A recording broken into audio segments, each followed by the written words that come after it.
میاں بیوی کا آپس میں جھگڑنا کیسا ہے؟ میاں بیوی کا آپس میں لڑنے سے ان کی اولاد پر کیا اثر پڑتا ہے؟ میاں بیوی کا آپس میں لڑنے سے رزق پر کیا اثرات پڑتے ہیں؟ بسم اللہ الرحمن الرحیم۔ السلام علیکم ورحمۃ اللہ وبرکاتہ۔ محترم ناظرین، ایک بار امیر المومنین حضرت علی کرم اللہ وجہ الکریم زیارت قبور کے لیے کوفہ کے قبرستان تشریف لے گئے۔ وہاں ایک تازہ قبر پر نظر پڑی۔ آپ رضی اللہ تعالی عنہ کو اس کے حالات معلوم کرنے کی خواہش ہوئی، چنانچہ بارگاہ اللہ سبحانہ و تعالی میں عرض گزار ہوئے، یا اللہ اس میت کے حالات مجھ پر ظاہر فرما۔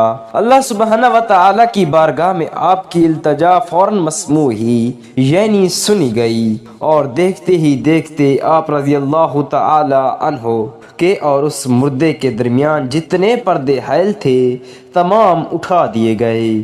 اب ایک قبر کا بھیانک منظر آپ رضی اللہ تعالی عنہ کے سامنے تھا۔ آپ کیا دیکھتی ہیں کہ ایک مردہ آگ کی لپیٹ میں ہے اور رو رو کر آپ سے اس طرح فریاد کر رہا ہے، امیر المومنین میں آگ میں ڈوبا ہوا ہوں اور آگ میں جل رہا ہوں۔ قبر کے دہشت ناک منظر اور مردے کی دردناک پکار نے حیدر قرار کو بے قرار کر دیا۔ آپ رضی اللہ تعالی عنہ نے اللہ سبحانہ و تعالی کی بارگاہ اقدس میں ہاتھ اٹھا دیے اور نہایت عاجزی کے ساتھ اس میت کی بخشش کے لیے درخواست پیش کی۔ غیب سے آواز آئی، اے علی، آپ اس کی سفارش نہ فرمائیں، کیونکہ یہ شخص روزہ رکھنے کے باوجود رمضان المبارک کی بے رحمتی کرتا تھا اور رمضان المبارک میں بھی گناہوں سے باز نہ آتا تھا۔ دن کو روزے تو رکھ لیتا مگر راتوں کو گناہوں میں مبتلا رہتا تھا۔ حضرت علی کرم اللہ وجہ الکریم یہ سن کر اور بھی رنجیدہ ہو گئے اور سجدے میں گر کر رو رو کر عرض کرنے لگے، یا اللہ میری لاج تیرے ہاتھ میں ہے، اس بندے نے بڑی امید کے ساتھ مجھے پکارا ہے، میرے مالک کریم تو رحمان الرحیم ہے، تو اس کے ساتھ نرمی والا معاملہ عطا فرما اور تو مجھے اس کے آگے رسوا نہ فرما، اس کی بے بسی پر رحم فرما دے اور اس بیچارے کو بخش دے۔ حضرت علی کرم اللہ وجہ الکریم رو رو کر مناجات کرتے رہے۔ اللہ سبحانہ و تعالی کا دریائے رحمت جوش میں آیا اور ندائی، اے علی، ہم نے تمہاری شکستہ دلی کے سبب اسے بخش دیا۔ چنانچہ اس مردے پر سے عذاب اٹھا لیا گیا۔ ایک مرتبہ ایک بوڑھیا نبی کریم صلی اللہ علیہ وسلم کی خدمت اقدس میں فریاد لے کر حاضر ہوئی کہ رسول اللہ صلی اللہ علیہ وسلم، میں لوگوں کے گھروں میں کام کرتی ہوں مگر یہاں کی عورتوں کا برتاؤ میرے ساتھ اچھا نہیں ہے، مجھے یہ عورتیں عام طور پر سخت دست سناتی رہتی ہیں، مجھ سے نرمی کا برتاؤ نہیں کرتی، آپ اگر ان عورتوں سے چل کر میری سفارش کر دیں گے تو میری یہ مشکل حل ہو جائے گی۔ اس بھوڑیا کی فریاد سن کر آپ رضی اللہ تعالی عنہ فوراً اٹھ کھڑے ہوئے۔ یہ بھوڑیا ایک ایسے گھر میں لے گئی جہاں سب عورتیں جمع تھیں۔ بھوڑیا نے جا کر اپنی تمام ممالک عورتوں کو اطلاع دی۔ آپ صلی اللہ علیہ وسلم نے گھر کے احاطے میں داخل ہو کر تمام عورتوں کو زور سے سلام کیا مگر تمام عورتوں نے سن کر خاموشی اختیار کی۔ جواب تو دیا مگر دل ہی دل میں دیا۔ آپ صلی اللہ علیہ وسلم نے پھر زور سے سلام کیا، عورتیں بھی خاموش رہیں۔ آپ صلی اللہ علیہ وسلم نے خیال فرمایا کہ عورتوں نے سنا نہیں، اسی لیے پھر زور سے سلام کیا۔ تیسری بار تمام عورتیں ایک آواز ہو کر بولیں، وعلیکم السلام ورحمۃ اللہ، یا رسول اللہ صلی اللہ علیہ وسلم، اللہ تعالی ہمارے ماں باپ آپ پر قربان ہوں۔ آپ نے فرمایا کہ اے انصار کی بیوی ہو، میں نے تمہیں سلام کی تو تم نے کوئی جواب نہیں دیا، کیا تمہیں میری آواز نہیں پہنچی تھی؟ سب نے عرض کیا، اللہ کے نبی صلی اللہ علیہ وسلم، ہم نے آپ کا ہر سلام سنا اور ہر سلام کا جواب بھی دیا مگر ہم نے خاموشی سے جواب دیا تاکہ آپ صلی اللہ علیہ وسلم کی زبان مبارک سے بار بار ہمارے لیے سلامتی کی دعا نکلے۔ اللہ تعالیٰ کے نبی صلی اللہ علیہ وسلم عورتوں کی یہ عقیدت کا انداز سن کر مسکرا دیے۔ آپ صلی اللہ علیہ وسلم نے فرمایا کہ میں اس بوڑھی کی سفارش لے کر آیا ہوں کہ تم لوگ اس کے ساتھ نرمی کا برتاؤ کیا کرو۔ آج اس کو کام پر آنے میں دیر ہو گئی، اس کو ڈر ہوا کہ تم لوگ اس کو سزا دو گی، اسی لیے یہ مجھے ساتھ لے آئی ہیں۔ اللہ تعالیٰ کے نبی کریم صلی اللہ علیہ وسلم کی سفارش اس بوڑھیا کے بارے میں سن کر عورتوں کی آنکھوں میں آنسو آ گئے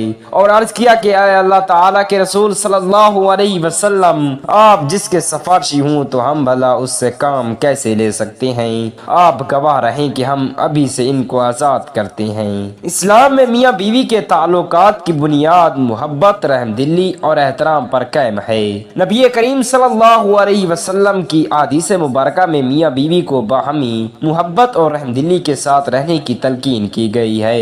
نبی کریم صلی اللہ علیہ وسلم کا ارشاد مبارک ہے، تم میں سے بہترین وہ ہے جو اپنے اہل خانہ کے ساتھ بہترین سلوک کرتا ہے، اور میں اپنے اہل خانہ کے ساتھ تم سب سے زیادہ بہترین سلوک کرنے والا ہوں۔ اسی طرح قرآن کریم فرقان حمید میں سورہ روم کی آیت نمبر 21 میں اللہ تعالیٰ فرماتی ہیں، اور اس کی نشانیوں میں سے ہے کہ اس نے تمہارے لیے تمہاری ہی جنس سے بیویاں پیدا کی تاکہ تم ان سے سکون حاصل کرو، اور تمہارے درمیان محبت اور رحم دلی رکھ دی۔ ان تعلیمات کی روشنی میں یہ واضح ہوتا ہے کہ میاں بیوی کے درمیان جھگڑے اور تنازعات کو محبت اور سمجھداری سے حل کرنا چاہیے۔ اگر کسی کی وجہ سے تنازع پیدا ہو بھی جائے تو اسے جلد از جلد حل کرنے کی کوشش کرنی چاہیے تاکہ گھر کا ماحول خوشگوار رہے۔ نبی کریم صلی اللہ علیہ وسلم نے میاں بیوی کو صبر، درگزر اور ایک دوسرے کی غلطیوں کو معاف کرنے کی نصیحت کی ہے۔ ان کے درمیان اختلافات کو بات چیت اور مصالحت کے ذریعے